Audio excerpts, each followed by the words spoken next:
Now, as the election itself becomes history, we are beginning to get a clearer picture at the Wisconsin races. One of the biggest statewide races was for who would take over for retiring Democratic Senator Herb Kohl in the U.S. Senate.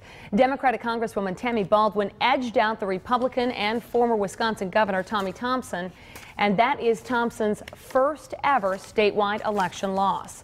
Baldwin now joins Republican Ron Johnson as the state's two senators, both on opposite sides of the political spectrum.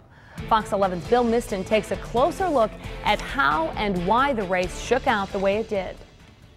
People in Northeast Wisconsin got to know Tammy Baldwin. Nancy Nussbaum with the Brown County Democratic Party says she hoped Tammy Baldwin would benefit from riding the Democratic presidential coattails. But at one point I joked that perhaps Tammy was the one that was going to provide the coattails to President Obama. And Nussbaum says Baldwin clearly benefited from running in 2012, opposed to the last Senate race in 2010. That's when businessman Ron Johnson defeated Democratic incumbent Russ Feingold by about 105,000 votes. In that race, Johnson carried northeast Wisconsin counties, like Brown and Outagamie, by a decent margin over Feingold, while Feingold carried Milwaukee and Dane counties, which usually vote Democrat. In 2012, Baldwin defeated Thompson by about 160,000 votes.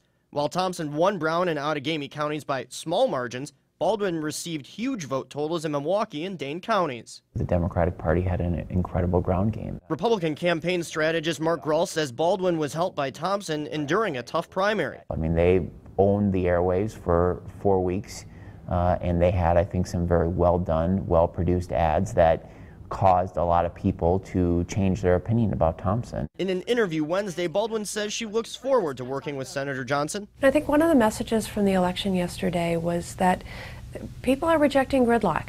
And I hope that all the people who have the honor of serving in the next session of the U.S. Senate and the House of Representatives have heard that message. A sentiment Johnson echoed in a release Wednesday morning. I congratulate Tammy Baldwin on her election victory. I stand ready to collaborate with Senator-elect Baldwin to help Wisconsinites grapple with federal red tape, promote our great state, and develop real solutions to address the many challenges facing America. Bill Miston, Fox 11 News. Baldwin will be sworn into her Senate seat early next year.